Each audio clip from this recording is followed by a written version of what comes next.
What if I told you there are games where you're not just playing a detective, you are the detective? No cutscenes telling you what to do, no NPCs solving it for you. You interrogate suspects, you collect evidence, you decide who's guilty. And here's the thing, some of these games let you fail.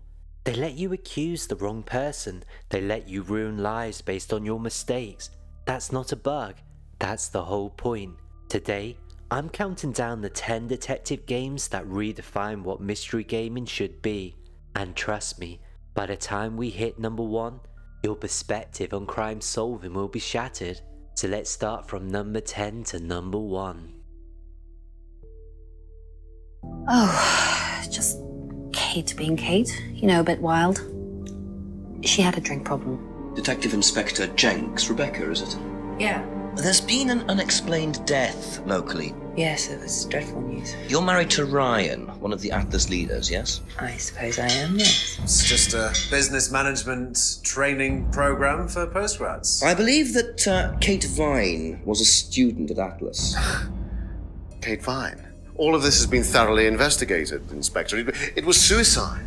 Starting at number 10, a game where your only weapon is interrogation logic. Contradiction, Spot the Liar, is a full-motion video detective game built entirely around one mechanic: watching witness testimonies and finding the contradictions. You're not just listening to dialogue, you're studying it, cross-referencing statements, looking for the cracks. The twist: every suspect is fully acted. You're watching real people lie to your face, and catching them is actually pretty satisfying. It has 95% positive reviews from over 2,400 Steam reviewers. With roughly 3 to 4 hours of gameplay, it's an absolute steal for what you get. If you want pure detective work without the filler, this is your entry point. Number 9 flips the detective formula completely. Open world mystery with zero hand holding. Paradise Killer drops you in a surreal island and says, "Someone's been murdered. Go figure it out." There's no quest markers, no objective log. You explore, you interview suspects, you gather the evidence, you decide when you've got enough. The radical part, you can solve it wrong. You can accuse innocent people and let the real killer walk free. The game doesn't stop you. Visually, it's stunning. Vaporwave aesthetics mixed with hard-boiled detective noir. It has a 94% positive review from over 2,400 reviewers. With gameplay around 10 hours long, this is detective freedom at its best. Cyberpunk noir meets detective work in a game that makes you feel like you're solving a case in 2089. You're Neil Conrad, a CDI agent. A murder investigation spires into a conspiracy that threatens the entire solar system. And every choice you make, it branches the story differently. Dialogue actually matters. You're not selecting every option one by one. You choose what to say, and there's no reloading. Your mistakes, they stick with you. The pixel art is gorgeous, the jazz noir atmosphere is dripping, the writing is smart. It has an 88 positive from recent reviews, with 5 to 6 hours of gameplay. If you want a narrative-driven detective work with real consequences, this one, it hits different. Number 7 is basically a feature-length murder mystery delivered entirely through FMV database searches. Her story starts you at a police database. A woman has been arrested for her husband's murder. You have video clips of her interrogation. You search for keywords. You piece together the story. There's no traditional gameplay here. It's pure detective work, pure problem solving. You're hunting for the clues. The actress's performance carries the entire game, and it's absolutely mesmerizing. You'll become obsessed. It has overwhelmingly positive reviews, with roughly 3 to 5 hours of complete gameplay. It's one of the best value detective games ever made. It's a masterclass in how to structure a mystery, because every playthrough, it reveals something new. At number 6, the most genius detective puzzle ever made. A ghost ship, 60 deaths, and you've got to solve them all. Return of the Obra Dinn gives you one tool, a magical pocket watch that shows you the exact moment of each person's death. Your job? Figure out who all 60 people are and how they died. There's no combat, no action, it's pure deduction. You're studying conversations, examining clothing, cross-referencing job roles. The puzzle design is extraordinary. The 1-bit graphics look like an animated pen and ink drawings. It has a 96% positive reviews from 32,000 reviewers, with roughly 8 to 10 hours of gameplay. It's one of the highest rated indie games ever. If you love puzzles and detective work equally, this one is untouchable. Number 5, the sequel that surpassed the original. A detective puzzle box where every scene is a crime you need to solve. You're given a frozen moment, a crime scene, and your job?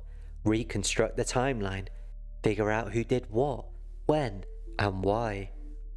The game shows you exactly what you need, it's just cleverly hidden. Each level is a self-contained mystery that slowly ties into a larger narrative. The writing is razor sharp, the puzzles are brilliant. There's no filler, every second is engaging, every aha moment is earned. It has 96% positive reviews from over 4,000 reviewers, with roughly 8 to 10 hours of complete gameplay. It's often bundled with the first game, and that's pure gold. This is proof that detective games can have perfect design. Number 4 is your chance to literally be Sherlock Holmes, young, reckless, and desperate to prove himself.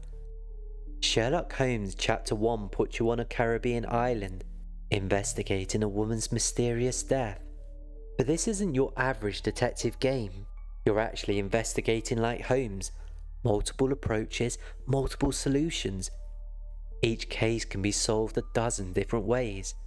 You can accuse different people based on different evidence chains. The game doesn't judge you, it just shows you consequences. The writing in this game is strong, the atmosphere is perfect, and the cases are meaty. It has 89% positive review from over 12,000 reviewers, and it has roughly 15 hours of gameplay. This is a detective game that respects players' intelligence and agency. Number 3 is a voxel-based detective sandbox that lets you run a detective agency in the 1950s Noire city. Shadows of Doubt gives you a procedurally generated city, murder cases that randomize every playthrough, and total freedom to investigate however you want. Bribe witnesses, break into homes, tail suspects, photograph evidence. You're managing a detective office, taking cases, building your reputation. It's immersive in a way most detective games never reach. It's buggy, it's rough, but when it clicks, it's genius.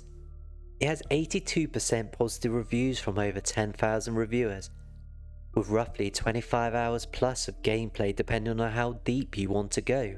This game's for players who want to live as a detective, not just play through a story.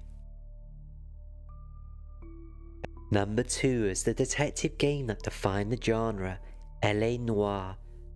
Cole Phelps, 1940s Los Angeles, corruption everywhere. You're an LAPD detective working your way up from beat cop to homicide. Cases get progressively darker, and you're analysing people's faces in interrogations, looking for lies, tells, inconsistencies. The performance capture technology was revolutionary when it released. NPCs feel alive. When you're interrogating a suspect, you're actually reading their expressions. The cases are dense, the narrative is gripping. It has 85% positive reviews from over 30,000 reviewers, with roughly 20 plus hours of gameplay.